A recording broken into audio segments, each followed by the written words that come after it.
In today's class, I'm going to explain about discharge tube experiment or discovery of an electron.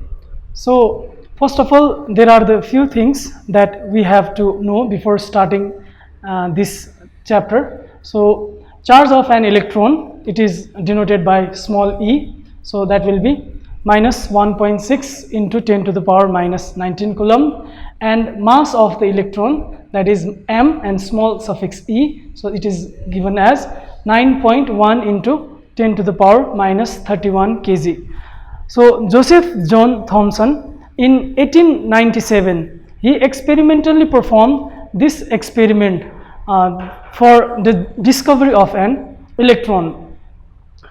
A normal gas, it does not conduct an electric current. However, the gas can be made conducting by using high temperature and by reducing the pressure. The applied electric field, it depends upon the following factors. Like the applied electric field, it depends upon the intensity of the applied electric field. It depends upon the following factors, like the shape and size of the metal plates, like how big is the metal plate. Next, the distance between the two metal plates.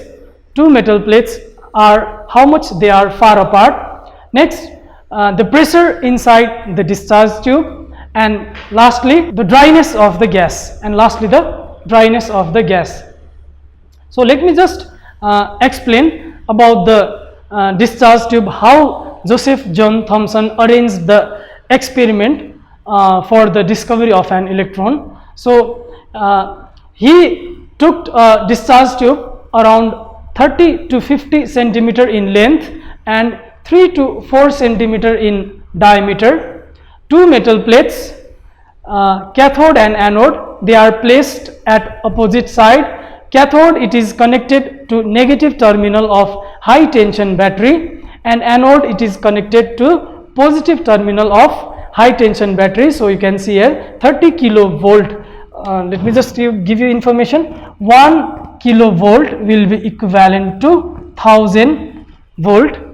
So inside the discharge tube, he used different gases, like sometime once he used hydrogen, in next experiment again he used neon, and in again he used carbon dioxide. Similarly, we can use oxygen. Different gases, he performed this experiment with different gases. And one thing that is observed, that in all experiment he found that only electrons were emitted. That means we can say that only electron is common in all elements and substance they are present in nature. And the pressure inside the tube is reduced. Let me just explain, it is very low. Then pressure gauge is placed to measure the pressure inside the tube, and vacuum pump is placed to pump out the air inside the tube. Slowly we will pump out the air that is present inside the discharge tube. A normal gas, it does not conduct electric current. That means at 760 mm of Hg, the gas, it behaves as insulator. But when the pressure inside the discharge tube is reduced slowly from 760 to 600, 500, 400, 300, 200, 100, and at 10 mm of Hg, J.J. Thomson noticed a certain characteristics inside the discharge tube.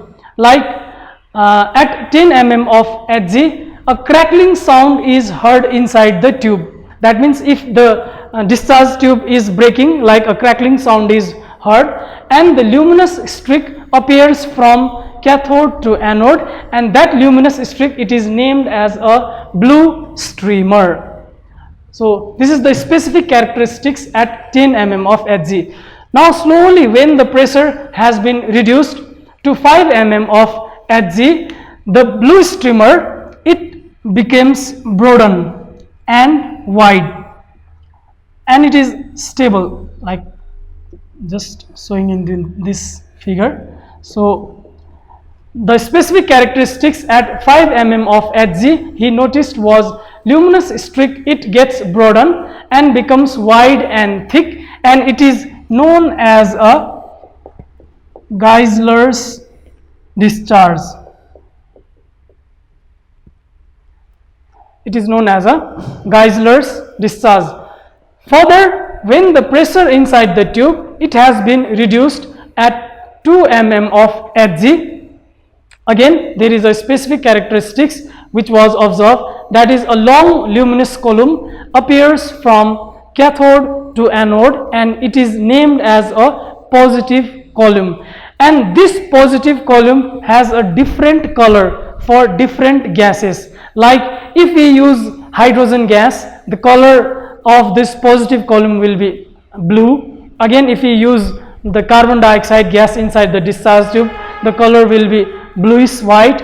And again, if we use the neon gas, the color of this positive column will be red. So that I mean to say that the color of this positive column inside the tube, it depends upon the nature of the gas used, and it is known as positive column. Now when the pressure inside the tube, it has been reduced to 1 mm of Hg. Again, a specific characteristics it has been noticed. So what happens inside the discharge tube is positive column, it gets detached from the cathode and it moves towards anode. A blue glow appears at cathode, which is known as a negative glow. So let me just explain in from figure. Like this is the positive column. Now they get detached from the cathode plate and they move towards anode, and a blue glow appears at cathode, and the space between negative glow, this is named as a negative glow and positive column, it is known as a Faraday's dark space.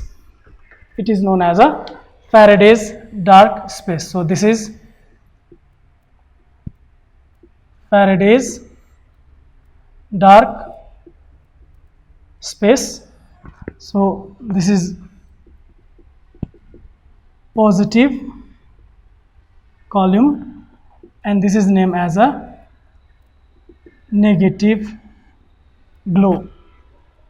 Further, when the pressure inside the tube, it has been reduced to 0.5 mm of Hg. So now what specific characteristics is observed in this at this pressure? Positive column, it gets shortened. This positive column, it gets shortened. That means it totally almost it moved towards anode. Then a negative glow, it has been detached from cathode. The negative glow, it has been detached from the cathode, and another glow appears at cathode. Again, another glow appears at cathode, and this is known as a cathode glow. And the space between negative glow and this is negative glow, and the space between negative glow and cathode glow, it is known as Crookes dark space, and another terms they are as it is. So this is positive column and this is Faraday's dark space. Almost we have written. So this is the Faraday's dark space. So at 0.5 mm of Hg, so this is the specific characteristics that has been observed. So positive column, it totally moved towards anode, and negative glow, it has been detached from the cathode, and at the same time another glow appears at cathode. So the space between cathode glow and negative glow, it is known as a Crookes dark space. Further, when the temperature, it has been reduced, pressure inside the tube has been reduced to 0.05 mm of Hg. So now what happens, what is the specific characteristics that we can observe is, positive column, it gets shortened and breaks into alternative bright and dark patches called striations. So now as it is, so there will be cathode glow, also there will be negative glow. So the only characteristics that is observed, that is now the positive column, it gets disappears and bright and dark patches, they are appeared and they are named as striations.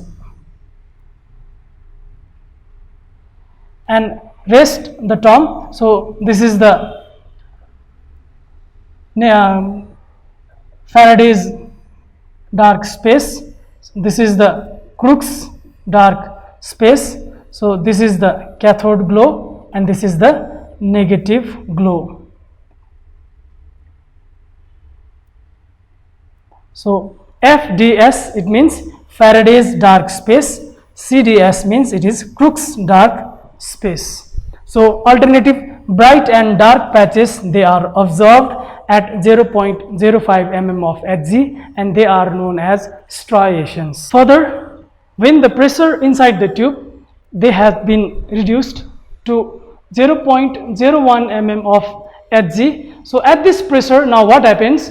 The negative glow, cathode glow, striations, Faraday's dark space, they all gets vanishes and a tube is filled with Crookes dark space. That means we can see or it is observed that the rays are passing from cathode to anode. The beams of electrons, they are traveling, they are known as a Crookes dark space.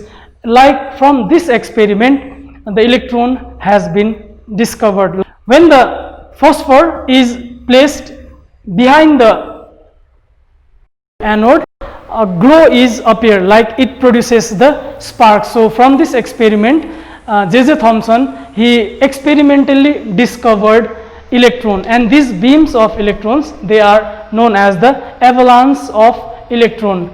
When the pressure inside the tube has been reduced to very low pressure, that is around 10 to the power minus 4 mm of Hg, again no discharge tube experiment has been observed because there will be no free electrons and ions to carry the discharge tube experiment. So in this experiment, we observed the different colors, like positive column, like the blue streamers, we observed different colors, they are appearing. That is because the electron, when we hit the metal plates, the electrons, they are emitted, and that process is known as thermoionic emission. So we can emit electron by two process, one is thermoionic emission and another is photoelectric emission. So I will explain the photoelectric emission in next topics. So the process of emission of electrons from metal surface by heating the metal plates, it is known as thermoionic emissions. So due to thermoionic emissions, the electrons from metal plates, they gets emitted, and due to the jumping of electron from different energy level, we can observe the different colors, like I have already explained. For hydrogen gas, the color will be blue. For carbon dioxide gas, the color will be bluish white. So that will be different color is observed because the electron jumps from higher level to lower level or from lower level to higher level. So different colors are observed. But when electrons are only traveling, so when they are traveling from cathode to anode, then no color is observed or the tube remains dark.